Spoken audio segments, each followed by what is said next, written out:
நீங்கள் பார்த்துக் கொண்டிருப்பது உங்கள் விஜய்.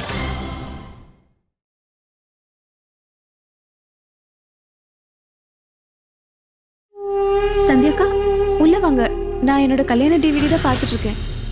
நீங்களும் வாங்க பார்க்கலாம். பிரீத்தி, அவரோட கடையை மூடாம வந்தது யாருங்கிறத நான் கண்டுபிடிச்சிட்டேன்.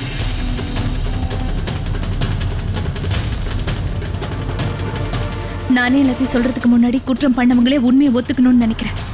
உண்மை சொல்றதுக்கு அவங்களுக்கே ஒரு வாய்ப்பு கொடுக்க போறேன்.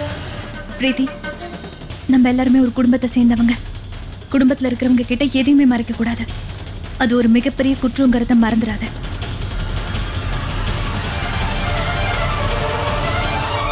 சந்தியாக்கா, பெரியவரே நேரம் அங்க போய் சேர்ந்திருப்பாருல்லக்கா. போனது உங்களுக்கு ஃபோன் பண்ணாரா இல்லையா? எதுக்கு தேவையில்லாம பேச்ச மாத்திர? இல்ல சந்தியாக்கா, நான் ஏன் பேச்ச மாத்த போறேன்? எங்க மாட்டி போமோங்கிற பயம் உனக்குள்ள இருக்கு. அவரோட கடையில் அவ்வளவு பெரிய நஷ்டம் ஏற்பட்டிருக்குன்னு அதுக்கு காரணம் நீதான் எனக்கு நல்லாவே தெரியும். நேத்து நைட் நீ அவரோட கடைக்கு போயிருந்தல்ல? அதெல்லாம் இல்ல சந்தியாக்கா, நான் அங்க போகல. அப்படியா? அப்ப அத்தைக்காக அந்த எண்ணெயை நீ எப்படி தயார் பண்ண பிரீத்தி? நம்ம வீட்டுல கேஸ் கிடையாது. இல்ல சந்தியாக்கா, அந்த அந்த எண்ணெயை தயார் பண்ணும்போது வீட்டுல கேஸ் இருந்துச்சுக்கா. அந்த எண்ணெயை சூடு பண்ணதுக்கு அப்புறம் தான் கேஸ் தீர்ந்து போச்சு. போது, நிறுத்து பிரீத்தி. இன்னும் எத்தனை போய் சொல்ல போற? நேத்து நீ கடைக்கு போனுங்கிற விஷயம் உண்மை. என்கிட்ட அதுக்கு இன்னும் நிறைய ஆதாரம் இருக்கு. இத பாரு, இந்த கேண்டல பார்த்த உடனே தெரியுதுல்ல, இந்த மெழுகுவத்தி நீ யூஸ் பண்ணதுதான். கடவாசல்ல இருந்த மெழுகுவத்தியும் இதுதான். இதுக்கு என்ன சொல்ல போற? சந்தியாக்கா, ஆமா, இந்த மெழுகுவத்தி என்னோடதுதான். ஆனா இது பாரு, முதல்ல என் கூட வா. சந்தியாக்கா, எங்க என்ன கூட்டிட்டு போறீங்க?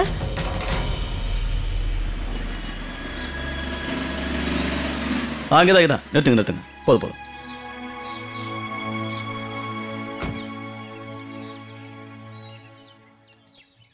சார் வணக்கம். என் பேர் சூர்யா. நான் ஸ்வீட் கடையிலேருந்து வரேன். டிஎஸ்பி சார் கேட்ட ஆர்டரோட வந்திருக்கேன். தெரியும். ஃபோனில் உங்ககிட்ட பேசுறது நான் தான்ப்பா. அது என்னால் உங்களுக்கு தேவையில்லாத சிரமமாயிடுச்சு சார்.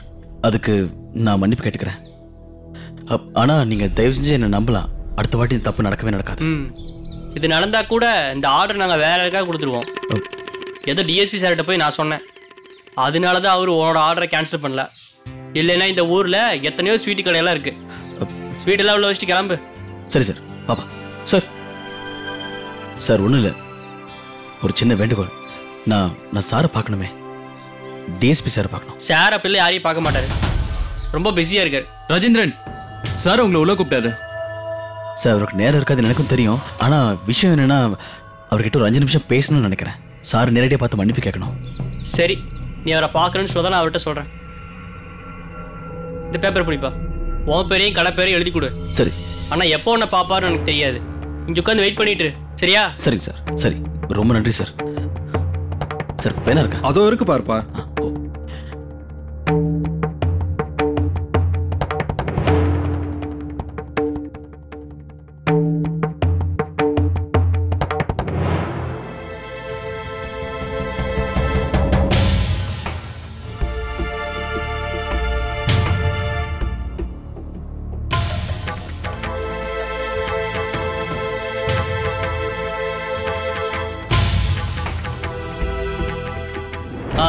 சொல்லு சார். இந்த பேப்பர்ல எழுதிட்டேன்.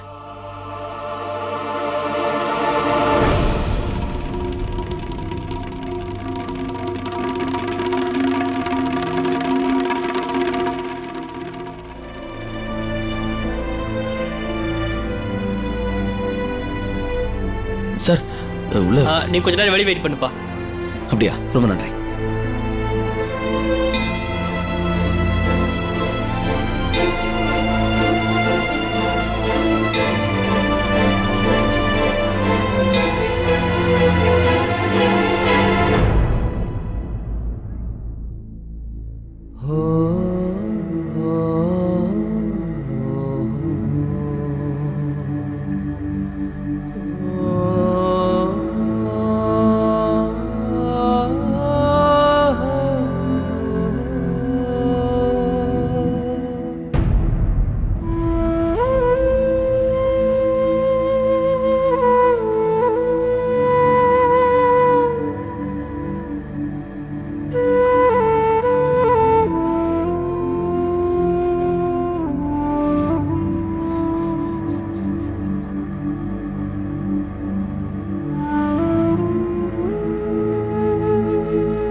ஒரு நாள் சந்தியாவும் இதே மாதிரி பெரிய போலீஸ் ஆஃபீஸர் ஆயிடுவாங்க. இதே மாதிரி பெரிய ஆஃபீஸ்ல அவங்களும் உட்காந்துருப்பாங்க.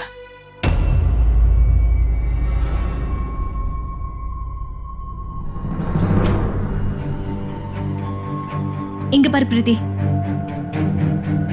இங்க என்ன இருக்கு சந்தியாக்கா? நீ இன்னும் கவனிச்சு பார்க்கலன்னு நினைக்கிறேன்.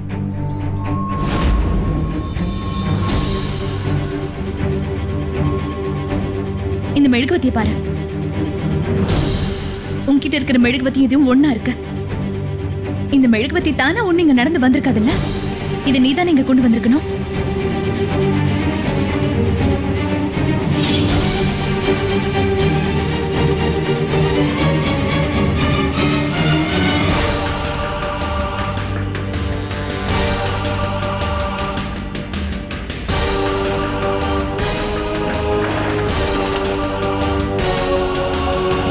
கவனமா இருங்க, கவனமா இருங்க, எல்லாரும் கவனமா இருங்க.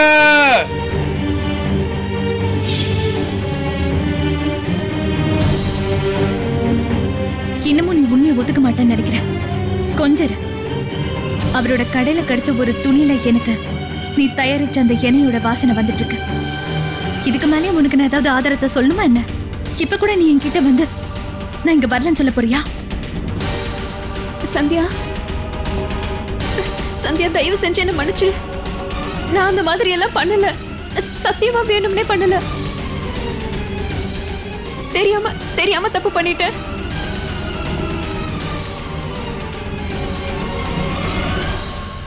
சும்மா அழுதுட்டு இருக்காத. வீட்டுக்குள்ள போய் பேசலாம் வா. எல்லாரும் நம்மள வேடிக்கை பாக்குறாங்க. வா.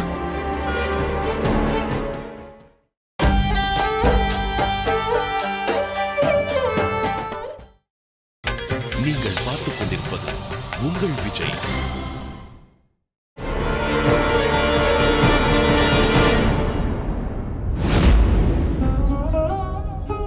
இப்ப சொல்லு பிரீத்தி, என்ன சொல்ல போற?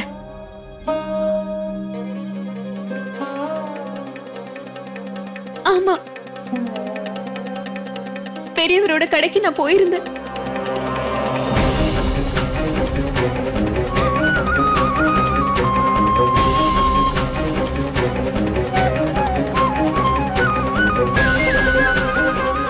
தயவு செஞ்சு என்ன நம்புங்க சந்தியாக்கா.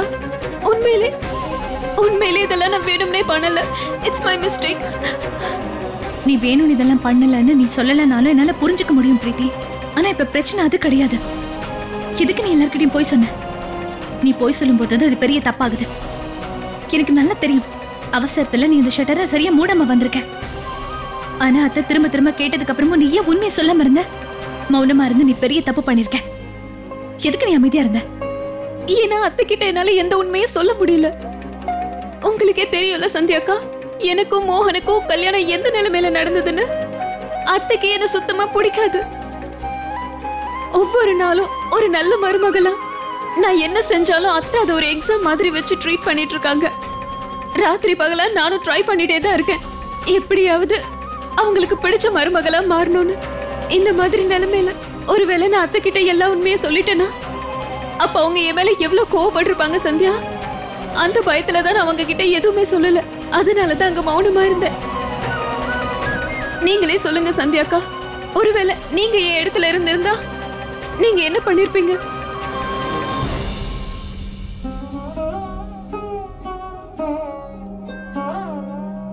நான் உண்மையை சொல்லியிருப்பேன்.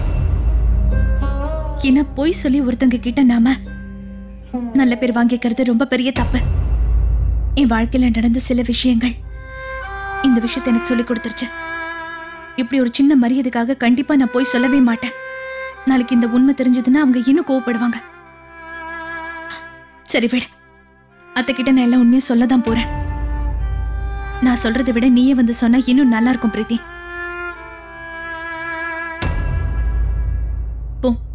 போய் ஃபேஸ் வாஷ் பண்ணிட்டு வா.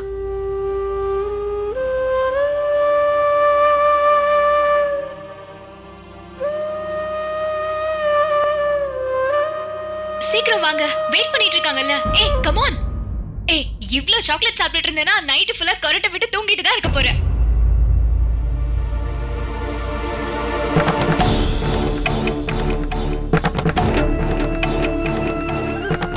அப்புறம் உன்னை காலையில எழுப்பவே விட முடியாது சொல்லிட்டேன். அதுவும் இல்லாம இந்த சாக்லேட்ஸ்ல போதை ரொம்ப அதிகமா இருக்கும். நீ வேற கல்யாண போதையில இருக்க.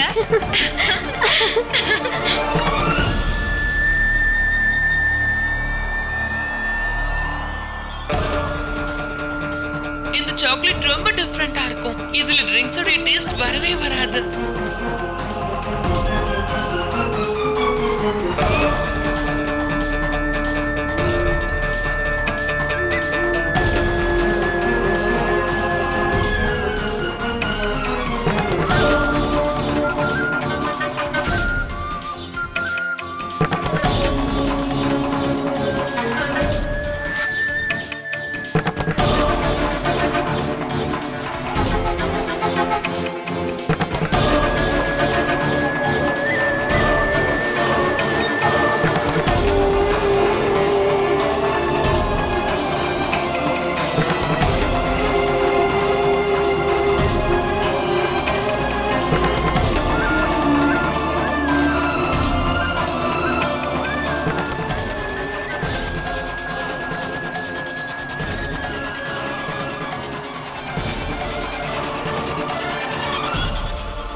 இந்தாம்மா சந்தியா, சாப்பிடு. அத்தை,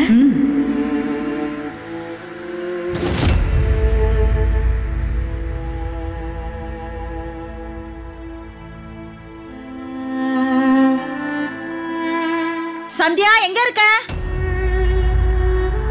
கூப்பிடுறது கேக்கலையா?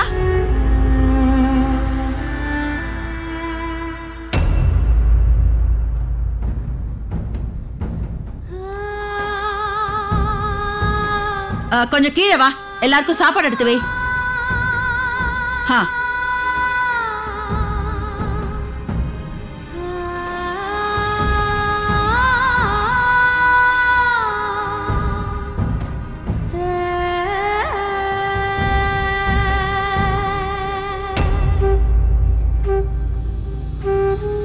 நான் பேசுறது இவ காதுல விழுந்துதா இல்லையா? வர வர இவ என்ன பண்றானே புரிய மாட்டேங்குது. அத்தை வாங்க, நான் எல்லாருக்கும் சாப்பாடு எடுத்து வைக்கிறேன்.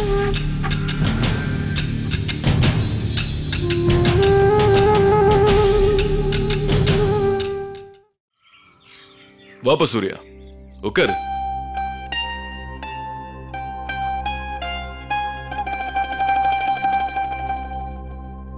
உட்காரு சூர்யா, உட்காரு. இல்ல பரவாயில்ல சார், வண்டி வெளியே வெயிட்டிங்ல இருக்கு. சார் எதுக்காக பார்க்கணும்னு நினைச்சேன்னா, முதல் தடவையா நீங்க எனக்கு இவ்வளவு பெரிய ஆர்டர் கொடுத்துருக்கீங்க. அதை 2 மணி நேரம் லேட்டா கொண்டு வந்து கொடுத்துருக்கேன். அதான் சார், என்னால உங்க நேரம் வீணாயிடுச்சு. அதுக்கு நான் மன்னிப்பு கேட்டுக்கிறேன். சூர்யா, முதல்ல நீ உட்காரு.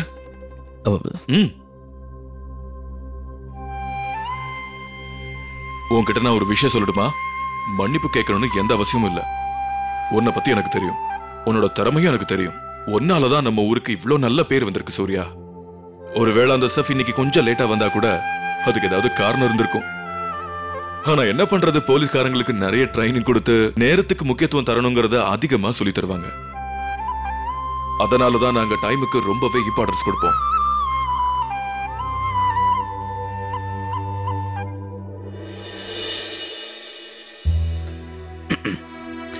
அது டிஎஸ்பி சார், எனக்கு நல்லா தெரியும் உங்ககிட்ட பொறுமையா பேசுறதுக்கு நேரம் இருக்காது. அதே மீறி உங்ககிட்ட கொஞ்சம் நேரம் இருக்குன்னு சொன்னா, உங்ககிட்ட ஒரு முக்கியமான விஷயத்தை பத்தி நான் சொன்னோம். சொல்லுப்பா சூர்யா, நீ என்ன சொல்ல வர? அது வந்து சார், என்னோட மனைவி சந்தியா, அவங்களும் உங்களை மாதிரியே ஒரு போலீஸ் ஆஃபீஸர் ஆகணும்னு நினைக்கிறாங்க. அதுக்காக அவங்க கூடிய சீக்கிரமே பரீட்சை எழுத போறாங்க. அதை பத்தி உங்ககிட்ட சில விவரங்கள் கேட்கணும்னு நினைச்சேன் சார். உண்மையிலே இது ரொம்ப நல்ல விஷயம் சூர்யா. எங்க போலீஸ் டிபார்ட்மெண்ட்டுக்கு சந்தியா மாதிரியான திறமைசாலிங்க நிச்சயமா தேவை. சொல்லுப்பா, உனக்கு என்ன தெரியணும்? சார், அது வந்து நான் என்ன கேட்க வந்தேன்னா, உங்களை மாதிரி அதிகாரிக்கு நிறைய அனுபவங்கள் இருக்கும். இந்த போலீஸ் பரீட்சையிலேருந்து எல்லா விஷயமும் உங்களுக்கு தெரியும்ல.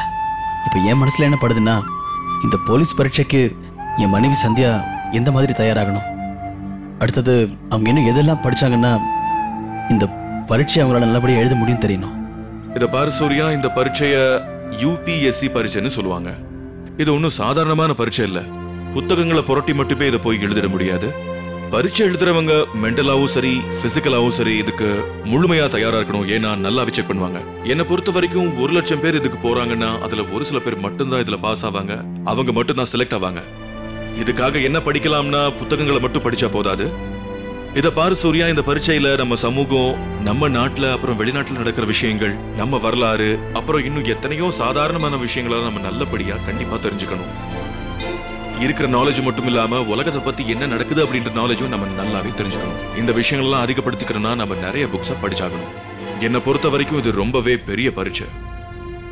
சந்தியா ரொம்ப புத்திசாலின்னு எனக்கு தெரியும். அப்புறம் அவகிட்ட இருக்கிற மிகப்பெரிய திறமை என்னன்னா, எதை வேணாலும் அவளால சாதிக்க முடியும். ஆனா இந்த பரீட்சையில நல்லபடியா ஜெயிக்கணும் அப்படின்னா நிறைய கான்சென்ட்ரேஷன் வேணும், நல்லாவும் படிக்கணும். அதனால சந்தியா இப்பவே நல்லா படிக்க ஆரம்பிக்கணும்.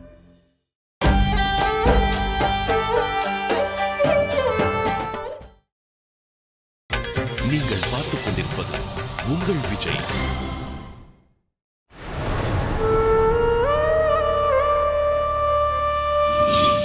ஏய், இவ்ளோ சாக்லேட் சாப்பிட்டு இருந்தேனா நைட் ஃபுல்லா கரண்ட் விட்டு தூங்கிட்டு தான் இருக்க போறேன்.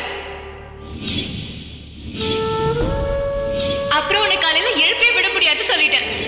அதுவும் இல்லாம இந்த சாக்லேட்ஸ்ல போதை ரொம்ப அதிகமா இருக்கும். நீ வேற கல்யாண போதையில இருக்க. அம்மா சந்தியா, எனக்கு இப்பதான் உண்மையிலே ரொம்ப சந்தோஷமா இருக்கு. மோகன் பிரீத்தியோட கல்யாணத்தை நல்லபடியா நடத்தி வச்சுட்டேன். நீ ஒரு காரியத்தை கையில எடுத்துட்டேன்னா அதை நல்லபடியா செஞ்சு முடிச்சிருவேன். உன்னை நினைக்கும் போது எனக்கு உண்மையிலே ரொம்ப பெருமையா இருக்கு சந்தியா.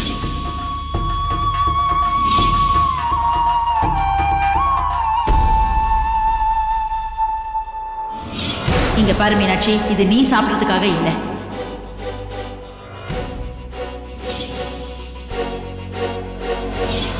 என்னக்கா நீங்க சும்மா வெறும் வாய் வார்த்தையா வாழ்த்து சொன்னா போதுமா? இந்தாங்க, அவளுக்கு ஸ்வீட் ஊட்டி விடுங்க.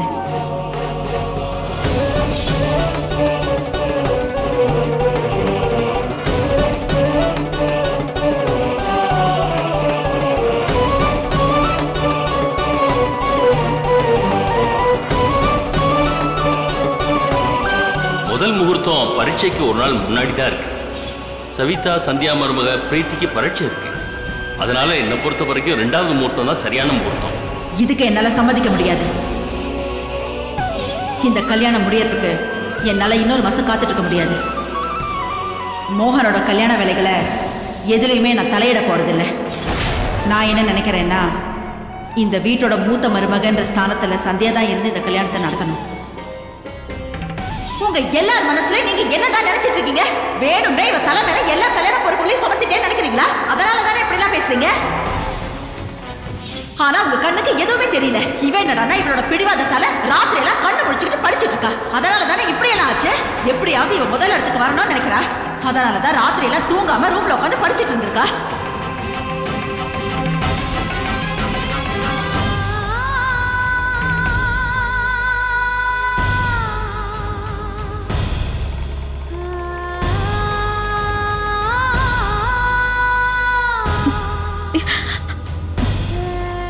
இந்த நிமிஷம் வரைக்கும் நான் என்ன நினைச்சிட்டு இருந்தேன்னா, அத்தை கோவமா இருக்கிறதுக்கு காரணம் பிரீத்தி இன்னொரு மதத்தை சேர்ந்த பொண்ணுன்னு.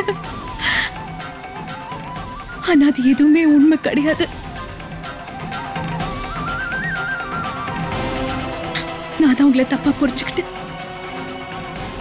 அவங்கள ரொம்ப தப்பா புரிஞ்சுக்கிட்டேன். அத்தை பிரீத்தி மேல கோவமா இல்ல, என்னோட கனவு மேலதான் கோவமா இருக்காங்க.